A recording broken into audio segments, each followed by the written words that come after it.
সুন্দর হওয়া অভিশাপ হয় গল্পের ষষ্ঠ অংশ। সুমনের বাবা মা সুমনকে অনেক বোঝায় তার ভাই ভাবিকে মাপ করে দিতে। সুমনের একটি কথায় তার বাচ্চা বউকে তারা মেরে ফেলতে চেয়েছিল, তার 2 সন্তান সহ। তাদের সে কিভাবে মাপ করবে? তার বাবা মাকে বলে, তোমরাই থাকো তোমার সন্তানদের নিয়ে, আমি আর কখনো এই বাড়িতে ফিরব না। সুমন তার বড় ভাবি, মেজ ভাবি, ছোট ভাবির 3 জনেরই একটি করে চোখ তুলে নিয়েছে, একটি করে হাত কেটে দিয়েছে। যে হাত দিয়ে ওরা ধরেছিল তার বাচ্চা বউকে, আর যে চোখ দিয়ে তারা ওর বাচ্চা বউয়ের দিকে কুনজর দিয়েছিল। সুমনের 3 ভাই চেয়েও কিছু করতে পারেনি, কারণ তারা জানে তাদের বউরা অনেক বড় পাপ করেছে। সেদিন যদি সুমন ঠিক সময়ে না আসতো, তাহলে মিথিলা ও মিথিলার পেটের অনাগত 2টা সন্তান একসাথে মারা যেত, আর তার সঙ্গে মারা যেত তাদের বড় ভাই। সুমন যে বড় ফ্ল্যাটটি নিয়েছে, সেই বড় ফ্ল্যাটটি তারা স্বপ্নের মতো করে গুছিয়েছে, সাজিয়ে নিয়েছে। হসপিটাল থেকে যেদিন আনা হবে মিথিলাকে, তার আগেই সব কিছু সুমন রেডি করে ফেলে। সুমন ভিডিও কলের মাধ্যমে মিথিলার পছন্দ অনুযায়ী সম্পূর্ণ ফার্নিচার কেনে। হসপিটালে এক মুহূর্তের জন্য সুমন তার বাচ্চা বউকে রেখে কোথাও যায়নি। সুমনের ধারণা তার বাচ্চা বউকে সে একা রেখে গেলে তার বউয়ের হয়তোবা কোনো ক্ষতি হয়ে যাবে। আজ 2 দিন হসপিটালে বসে থাকতে থাকতে কেবিনের ভিতরে বিরক্ত হয়ে গিয়েছে মিথিলা। মিথিলা সুমনকে বলে সেই একটু বাইরে বেরোতে চায়। সুমন মিথিলাকে নিয়ে ফুল বাগানের কাছে এগিয়ে যায়, কারণ মিথিলার ফুল ভীষণ পছন্দ। মিথিলা যে ফুলগুলো হাত দিয়ে দিয়ে নাড়তে থাকে, আর তখনই সুমনের ফোন আসে। সুমন ফোনে কথা বলতে থাকে মিথিলার দিকে তাকিয়ে। সুমনের চারপাশ তার দলের ছেলেরা সবাই ঘিরে আছে, কারণ তাদের নেতার নিরাপত্তা তাদের কাছে সবচেয়ে বড় বিষয়। আশেপাশের লোকজন বিষয়টা না বুঝতে পারলেও সুমন ঠিকই জানে যে ওরা ওর নিরাপত্তায় রয়েছে। মিথিলা ধীরে ধীরে হাঁটছে, আর সব ফুলগুলো সুখে সুখে গন্ধ নিচ্ছে। সুমন লক্ষ্য করে হঠাৎ করে যে দোতলা থেকে সামনের বিল্ডিং থেকে একটি ছেলে অপলক দৃষ্টিতে তার বউকে দেখে যাচ্ছে। হুট করে সুমনের মেজাজ তুঙ্গে উঠে যায়, আর ফোন কেটে দিয়ে এগিয়ে যায় সুমন তার বাচ্চা বউয়ের কাছে। তারপর মিথিলার কাছে গিয়ে এক হাতে মিথিলাকে কাছে টানে, আর ওই ছেলেটার দিকে দৃষ্টি ঘুরিয়ে মিথিলার 2 গালে টপাটপ চুমু খায়। মিথিলা যেন হতবাক হয়ে যায় যে এত লোকের মধ্যে সুমন এটা করছে কি। সুমনের দলের ছেলেরাও মিটিমিটি করে হাসছে তাদের নেতা সাহেবের কাণ্ড দেখে। তারপর সুমন মিথিলাকে কোলে তুলে নেয়। ছেলেটির দিকে তাকিয়ে মিথিলার কপালে আবারও পরপর কয়েকটা চুমু খায়। মিথিলাকে কোলে করে আস্তে আস্তে হাঁটা শুরু করেন সামনের পথে, আর বলতে থাকে, এখন ঘরে চলো, অনেকক্ষণ বাইরে ঘুরেছো, তোমার এখন রেস্টের প্রয়োজন। হাসিব সেখানে দাঁড়ানো ছিল।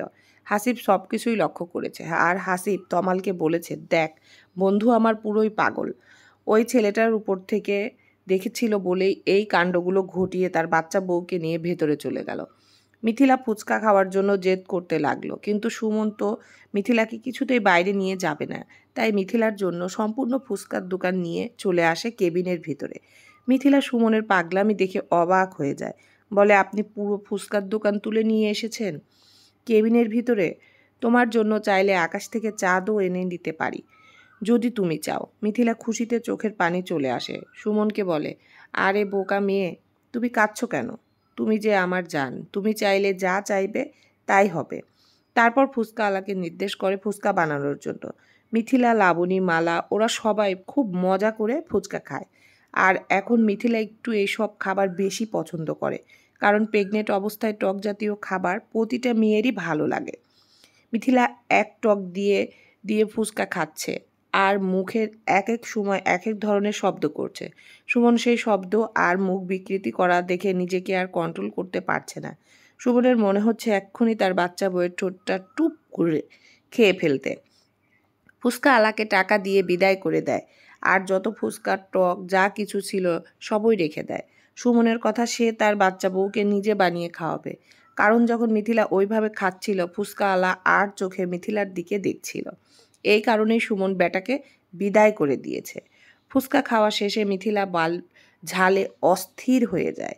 সেই মুহূর্তে সুমন এক অবাক করা কাণ্ড ঘটিয়ে বসে, যা দেখে লাবণী ও মালা দ্রুত কেবিন ছেড়ে বেরিয়ে যায়। মিথিলা ঝালে অস্থির হয়ে যায়। সুমনকে বলে, আমার খুব ঝাল লেগেছে মেয়র সাহেব। মিথিলার নাক ঠোঁট লাল হয়ে যায়। সুমন কোনো দিকে না তাকিয়ে বউয়ের ঠোঁটে ঠোঁট ডুবায়। মিথিলার ঝাল নিবারণের চেষ্টা করে। সুমনের এই অবস্থা দেখে সঙ্গে সঙ্গে রুম ছেড়ে বেরিয়ে যায় মালা ও লাবণী। মালা ও লাবণীকে বাইরে দিকে এগিয়ে আসতে দেখে হাসিব ও তমাল বলে, তোমরা বাইরে কেন? তমাল ও হাসিবকে সব কিছু খুলে বলে খিলখিল করে হাসতে থাকে ওরা। হাসিব বলে, দেখো এত ভালোবাসে সুমন পাগলের মতো। আমার তো ভয় লাগে যদি ছোট আপুর কিছু হয়ে যায় তাহলে হয়তো বা আমার বন্ধুটা সত্যি বাঁচবে না। মিথিলার পেটে 2টি বাবু থাকায় মিথিলা দিন দিন যেন অসুস্থ হয়ে যায়। কারণ বাচ্চা দুটার জন্য 2 মাসের বাচ্চার জায়গায় মনে হয় 4 মাসের বাচ্চা। অনেক ফুলে যাচ্ছে দিন দিন। আর তত টেনশন বাড়ছে সুমনের। সুমন নতুন ফ্ল্যাটটি নিয়েছে, সেই ফ্ল্যাটেই সারাক্ষণ মিথিলার সঙ্গে থাকে লাবণী ও মালা। সুমন মেয়র, তাই একটু কাজে বের হতেই হয়, কিন্তু যত দ্রুত সম্ভব সে বাড়িতে ফিরে আসে আর বেশিরভাগ কাজ বাসায় থেকেই করতে চায়। মিথিলার প্রায় 7 মাস হতে চলল, পেটটা প্রায় উঁচু হয়ে গিয়েছে। ওপর থেকে দেখলে বোঝা যায় যে বাচ্চারা পেটের মধ্যে লাথি মারছে। সুমনের অনেক কষ্ট হয় মিথিলাকে দেখে। পিচ্চি মেয়েটা অত বড় পেটটা নিয়ে হাঁটতে পারে না, খুব কষ্ট করে, ঘুরতে হয় এবং ঘুমাতে হয় কষ্ট করে। সুমন সবসময় তার বউকে অনেক সহযোগিতা করে। আজ মিথিলার ব্যথা উঠেছে। সুমন ফোন করে অ্যাম্বুলেন্স কল করে। অ্যাম্বুলেন্স আসার সঙ্গে সঙ্গে সুমন কোলে করেই তার বউকে নিয়ে যায়। আজ একটু কোলে করতে কষ্ট হয়েছে সুমনের। সুমনের মতো শক্ত সামর্থ্যবান পুরুষ মানুষেরও কষ্ট হয়, কারণ সঙ্গে তার 2 বাচ্চা আর বউ এত মোটা হয়েছে, নিতে বেচারার একটু কষ্ট হয়েছে। তবুও সে হাসিব বা তমাল কাউকেই ধরতে দেয়নি। তার একই কথা, সে তার বাচ্চা বউকে নিজেই নিবে। হসপিটালে নেওয়ার পর ডক্টর তাড়াতাড়ি ওটি রেডি করে, কারণ কোনোভাবেই মিথিলার নর্মাল ডেলিভারি হবে না। তার একটি না 2টা বাবু পেটে। ও আপনাদেরকে তো বলাই হয়নি। আরও বেশি খুশির খবর, মিথিলার 2টা ছেলে বাবু আসছে। সুমন মেয়ে পছন্দ করে আর মিথিলা ছেলে পছন্দ করে, তাই মিথিলার যখন ওই ছেলেই এত ভালো লাগে, আল্লাহ তাদের ভালোবেসে 2টা ছেলে দিয়েছে। সুমন তাতেই অনেক খুশি। সুমন বাইরে চিন্তায় অস্থির হয়ে আছে। মিথিলার কি হবে? সুমনের চিন্তা দেখে ডক্টর বলল, মেয়র সাহেব চিন্তা করবেন না, অবশ্যই সব কিছু ঠিক হবে। সুমন সঙ্গে সঙ্গে বলল, আমিও ভিতরে যেতে চাই, আমার স্ত্রীর কাছে আমি থাকবো। ডাক্তার না বলতে পারলেন না সুমনকে। সুমন ভিতরে চলে গেল। প্রথম বাচ্চা কান্নার সময় মিথিলা বাচ্চার কান্না শুনল। সুমন মিথিলার মাথায় হাত বুলিয়ে দিল। প্রথম বাচ্চা হওয়ার পর মিথিলা অজ্ঞান হয়ে যায়, আর দ্বিতীয় বাচ্চা হওয়ার সময় মিথিলা আর কিছুই মনে নেই। সুমন তার 2টি ছেলেকে 2 নার্সের হাতে দেখে একদম দেখতে বইয়ের মতো হয়েছে, আপেল যাকে বলে, সেই কাশ্মীরের আপেলের মতো। সুমন তার জ্ঞানহীন বইয়ের কপালে চুমু খায়, বারবার আদর করে। ডক্টর বলে, মেয়র সাহেব চিন্তা করবেন না, মিথিলার জ্ঞান চলে আসবে। মিথিলার বাচ্চা হয়েছে সিজার করে। সুমন মিথিলার হাত ধরে বসে আছে। 2 থেকে 3 ঘন্টার মধ্যে মিথিলার জ্ঞান ফিরে আসে। এই অবস্থায়ও এসে সে ডাকতে থাকে তার মেয়র সাহেব বলে। সুমন খুশিতেও আত্মহারা হয়ে যায়। মিথিলার জ্ঞান না থাকলেও তার মন এবং মাথায় একমাত্র সুমনেরই বসবাস। আসলে ভালোবাসা এমনই জিনিস, ভালো যদি বাসেন মন থেকে, অবশ্যই সেই ভালোবাসা আপনাকে ফেরত দেবে ডবল। ভালোবাসায় তাই সবারই উচিত ভালোবেসে মন থেকে দেওয়া। যে কাজটি করেছিল সুমন তার বাচ্চা বউকে উজাড় করে ভালোবেসে। মিথিলা বলে, মেয়র সাহেব আমার বাচ্চা। সঙ্গে সঙ্গে 2 নার্স 2টা বাচ্চা নিয়ে হাজির হয়। 2 চোখ দিয়ে পানি পড়তে থাকে মিথিলার। ছোট্ট মিথিলা আজ 2 সন্তানের জননী। সুমন ভীষণ খুশি হয়, আর হাসিব, মালা, তমাল, লাবণী সবাই প্রবেশ করে, আর 2টা বাচ্চাকে দেখে ওরাও যেন আনন্দে আত্মহারা। আজ মিথিলার বাবা মা এসেছে। মিথিলার বাবা মা যখন জানতে পারে মিথিলা অসুস্থ, তার 2টা সন্তান হয়েছে, তাও ছেলে বাচ্চা, তখন তারা আর তাদেরকে ধরে রাখতে পারেনি। মিথিলার বাচ্চা হয় সকালবেলায়।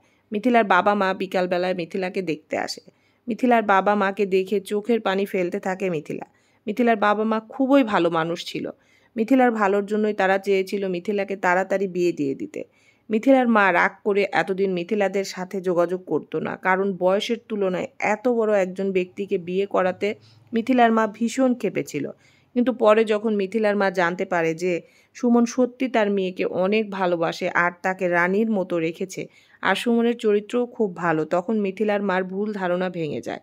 আজ যখন শুনতে পেল তার একটি নয় 2টো নাতি হয়েছে, তখন আর তারা নিজেকে ধরে রাখতে পারেনি।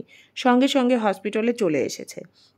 মিথিলার ছোট ভাই মুন কাঁপা কাঁপা হাতে বাচ্চাদের হাত ধরতে চায় আর বলে, আপু এগুলো তোর বাচ্চা?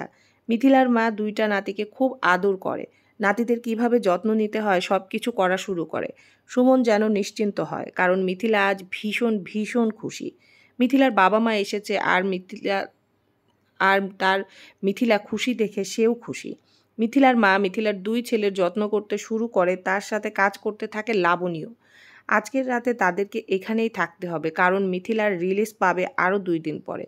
রাত্রেবেলায় যখন নার্স এসে বলে ম্যাডামের পোশাক চেঞ্জ করতে হবে, মেয়র সাহেব আপনি বাহিরে যান, সঙ্গে সঙ্গে চোখ বড় বড় করে তাকায় সুমন। সুমন বলে তার ওয়াইফের কাপড় চোপড় সে নিজেই চেঞ্জ করতে পারবে, তোমাদেরকে কষ্ট করতে হবে না। আর সেও কোথাও যাবে না, কেবিনে তার বাচ্চা বউয়ের সঙ্গেই থাকবে। সুমনও করেও তাই। সুমনের বুকের মধ্যে জড়িয়ে ধরে তার অসুস্থ বউটাকে নিয়েই ঘুমিয়ে যায়, আর তার 2 বাচ্চাকে রাখে তার শাশুড়ি আর লাবণীর কাছে। মিথিলার মা অবাক হয়, সে শুনেছিল সুমন তার মেয়েকে পাগলের মতো ভালোবাসে। যখন তার নিজের চোখে প্রমাণ দেখল, তখন সে বিশ্বাস করতে পারল সত্যিই তার মেয়ে ভাগ্যবতী। তার সৌন্দর্য অভিশাপ নয়, তার সৌন্দর্য এখন তার কাছে মনে হয় অমূল্য। এই সৌন্দর্যের জন্যই তো সে সুমনকে পেয়েছে। সুমনের মতো গম্ভীর পুরুষ মানুষও সুন্দর রমণী মিথিলার রূপ দেখে পাগল হয়ে গিয়েছে, আর মিথিলাকে ভালোবেসে একেবারে অজ্ঞান। ওই যে বলে না, আগে দর্শনদারি তারপরে গুণ বিচারি। জ্ঞানের কথা বলি কিন্তু আমরা, তবুও প্রথমে আমরা সব সময় ভালো লাগা সৌন্দর্যকেই দেখি। আমরা সর্বদাই সুন্দরের পূজারী। মিথিলা 2 ছেলের ক্ষুধা লেগেছে, তারা কান্না করছে খাওয়ার জন্য। সুমন কাঁপা কাঁপা হাতে একটি ছেলেকে উঠিয়ে মিথিলার কোলে দিতে চায়। অসুস্থ মিথিলা সেভাবে ধরতে পারে না। সুমন তাকে হেল্প করে। প্রথম বাচ্চাটা অল্প একটু মায়ের বুকের দুধ খাওয়ার পরে দ্বিতীয় বাচ্চাটাকে সুমন দেয়। সুমন দেখে তার বাচ্চাগুলো চকচক করে মায়ের বুকের দুধ খাচ্ছে। সুমন যেন খুশিতে তার চোখ দিয়ে 2 ফোঁটা পানি পড়ে যায়। সে আল্লাহর কাছে লক্ষ কোটি শুকরিয়া আদায় করে তার জীবনে মিথিলাকে দেওয়া, আর দ্বিতীয়ত তার এই 2 সন্তান। ধৈর্য ধরলে আল্লাহ মানুষকে অনেক বড় পুরস্কার দেয়, যেটা সুমনও পেয়েছে। সুমনের 35 বছর জীবনে বিয়ে না করাতে ভাবতো তার বোধহয় আর বাচ্চা কাচ্চা বউ কিছুই হবে না, কিন্তু সবাইকে ভুল প্রমাণিত করে দিয়ে সুমন জিতে গিয়েছে। সুমন পেয়েছে এক পরীর মতো বউ, তার সঙ্গে পেয়েছে 2 রাজপুত্র এত সুন্দর সুন্দর নিজেই বলতে থাকে মাশাআল্লাহ, কারো যেন নজর না লাগে। আজ সুমনের বাচ্চাদের বাড়ি নিয়ে যাবে। আজকে তার ফ্ল্যাটের যত লোকজন আছে সবাইকে দাওয়াত করা হয়েছে, কারণ ছেলেদের আকিকা করবে। সুমন বড় দেখে 2টা গরু নিয়ে আসলো। গরু 2টা জবাই করে মিথিলাকে বাসায় নিয়ে আসলো সুমন, এবং সে কোলে করে তাকে নিয়ে আসলো ভিতরে। সুমন কাউকেই তার বউকে ছুতে দেয় না। তার বউ গা মোছানোর থেকে শুরু করে কাপড় চোপড় বদলানো থেকে শুরু করে সব কিছুই সুমন নিজে হাতে করে। যখন মিথিলার পেটের দিকে সাইডটা মুছতে যায়, তখন সুমন ভীষণ ভয় পায়, কারণ কসমেটিক সার্জারি করা আছে। সুমনের ভয় লাগে, না জানি তার বাচ্চা বউটা ওখানে কোনো ব্যথা পায় নাকি। যে সুমন দিন রাত খুন খারাপি মারামারি রাজনীতি নিয়ে থাকতো, সেই সুমন এখন বাচ্চা বউয়ের সামান্য সিজারেও ভয় পায়। ভালোবাসা মানুষকে পরিবর্তন করতে 2 মিনিটও লাগে না। সুমনের 2 বাচ্চাকে নিয়ে সুমনের শাশুড়ি আর লাবণী পাশের রুমেই থাকে, আর সুমন তার বাচ্চা বউকে নিয়ে তার বেডরুমে। তার একই কথা, তার বাচ্চা বউয়ের তার কাছেই থাকবে। তার ভালোবাসার ভাগ কাউকে দিতে পারবে না। বাচ্চাগুলো যখন খিদা লাগে, তখন ওর শাশুড়ি ও লাবণী মিলে নিয়ে চলে আসে, আর মিথিলাকে সুমন সব সময় ঘুম খাওয়া এই যত্নের পরে রেখেছে, যাতে তার বাচ্চা বউ খুব সুস্থ হয় দ্রুত তাড়াতাড়ি।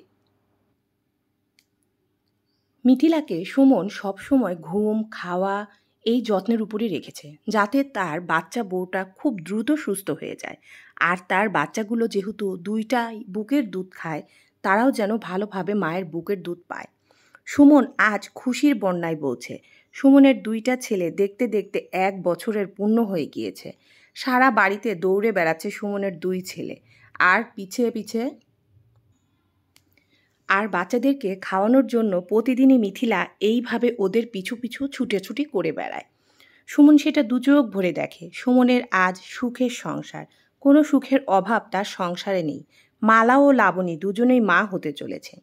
মিথিলা বলেছে তাদের যদি মেয়ে হয়, দুজনের 2 মেয়েকে সে তার পুত্রবধূ বানাবে। মিথিলার কথায় সুমন হেসে দেয়। সে বলে তার বাচ্চা বউ কি কখনো বড় হবে না? মিথিলা এগিয়ে এসে তার মেয়র সাহেবের গলা জড়িয়ে ধরে 2 হাত দিয়ে নাকে নাক ঘষে বলে, কখনো হবে না বড়। সারা জীবন আমি আমার মেয়র সাহেবের বাচ্চা বউই হয়ে থাকব। তারপর নিজেই থেকেই মেয়রের ঠোঁটে শুকনো একটি চুমো খায়। সঙ্গে সঙ্গে দুই ছেলে দৌড়ে এসে বাবা মাকে জড়িয়ে ধরে আর আধো আধো গলায় বলতে থাকে, মা মা আমরাও তুমু। ছেলেদের কাণ্ড দেখে আর মিথিলার হাসি দেখে সুমনের তো পান যাই অবস্থা। সে হাসিতেই সুমন সব সময় খুন হয়, যে হাসিতেই সুমনের রাগ পানি হয়, সেই মিথিলার হাসি। সুমনের বাচ্চাদের জন্মদিন আয়োজন করা হয়েছে বিশাল করে। যেহেতু প্রথম বছরের জন্মদিন বলে কথা, সুমনের বাবা মাকে মিথিলা বারবার বলে এখানে আনিয়েছে। মিথিলা চায় না যে মুরব্বি দুজন কষ্ট পাক। হ্যাঁ, মিথিলা কড়াভাবে বলে দিয়েছে যাতে তার ভাবিদের ছায়াও এই বাড়িতে না পড়ে। সুমন তার কথা রেখেছে, কাউকে সে এই বাড়িতে ঢুকতেও দেয়নি। তারা গরিব দুঃখী সবার মাঝে খাবার বিতরণ করেছে, দুই বাচ্চার জন্য মসজিদে মিলাদ দিয়েছে, সবার কাছ থেকে দোয়া প্রার্থনা করেছে। সুমনের বাবা মা সুমনের বাচ্চা দুইটাকে খুব আদর করে, মাথায় হাত বুলিয়ে দেয় আর সুমনের কাছে আর মিথিলার কাছে মাপ চায়। তারা তাদের ভুল বুঝতে পেরেছে। তারাও বিষয়ে বেশি কিছু জানতো না। পরে যখন লাবণী তাদেরকে সম্পূর্ণ ঘটনা খুলে বলে, তখন সুমনের বাবা মা বুঝতে পারে যে সে কত বড় ভুল করেছিল তার ছেলের বউদেরকে মাপ করতে বলে। মিথিলা বলে, বাবা মা বাদ দিন, যেটা চলে গেছে চলে গেছে। আল্লাহ যদি কারো ভালো করে তাহলে তার ক্ষতি পৃথিবীর কেউ করতে পারে না। আর এই কথাটা একদম সত্য। আমরা যাই তাই করি, আল্লাহর উপর অবশ্যই ভরসা রেখে ধৈর্য ধরে আমাদেরকে চলতে হবে। সবাই খাওয়া দাওয়া করে যার যার মতো চলে যায়। শুধু বাসায় থেকে যায় মিথিলা, সুমন আর তাদের দুই বাচ্চা। আর হ্যাঁ, মিথিলাদের বাসায় যে ফ্ল্যাটটি, সেই ফ্ল্যাটের নিচেই একটি ফ্ল্যাট নিয়ে সেখানে তমাল, মালা, হাসিব ও লাবণীকে থাকতে দিয়েছে সুমন। কারণ সুমনকে ছাড়া তারা কোথায় যাবে। আর যেহেতু সুমনের দুইটা বেবি, এদের দেখাশোনা করার জন্য সব সময় মিথিলাকে হেল্প করার জন্য লাবণী আর মালাই এগিয়ে আসে। এখন যেহেতু ওরা অসুস্থ, তাই বাচ্চাদেরকে দেখার জন্য সুমনকেই বাড়িতে থাকতে হয়। জন্মদিনের অনুষ্ঠান শেষে সবাই চলে যায়। সুমন ঘরে গিয়ে দুই বাচ্চাকে ঘুম পাড়িয়ে দেয়। তারপর এসে তার বাচ্চা বউয়ের কাছে দাঁড়ায়। তার বাচ্চা বউ শাড়ি খুলছে, চুল থেকে ফুল খুলছে। সুমন তার বউকে হেল্প করে, চুল থেকে ফুল খুলে দেয়। কানের কাছে মুখ নিয়ে ফিসফিস করে বলে, খুব ভালোবাসি আমার বাচ্চা বউ। তারপর মিথিলাকে ঘুরিয়ে ভালোবাসার পরশ দেয় মিথিলার সারা মুখে। মিথিলাকে কোলে তুলে নেয়। মিথিলা আদরে দু হাতে জড়িয়ে ধরে তার মেয়র সাহেবের গলা। আগে থেকে মিথিলা এখন একটু বড় হয়েছে, আর মিথিলার রূপ দিন দিন যেন আরও বৃদ্ধি পাচ্ছে। সুমন বলে, কই পাও এত রূপ? আমি তো মরেই যাব তোমার রূপের আগুনে। তারপর বউকে নিয়ে বিছানায় চলে যায়। তাদের একটি মধুময় রাত কাটে। ভালো থাকুক পৃথিবীর সব ভালোবাসার মানুষগুলো। মিথিলা আল্লাহর কাছে শুকরিয়া আদায় করে, কারণ তার সৌন্দর্যের কারণেই সে তার এত ভালো একজন স্বামী পেয়েছে, যে তাকে এত ভালোবাসে। আজ মিথিলার মনে হলো সুন্দরী হওয়া কোনো অভিশাপ নয়, সেটা তার জন্য আল্লাহর দেওয়া আশীর্বাদ। সমাপ্ত।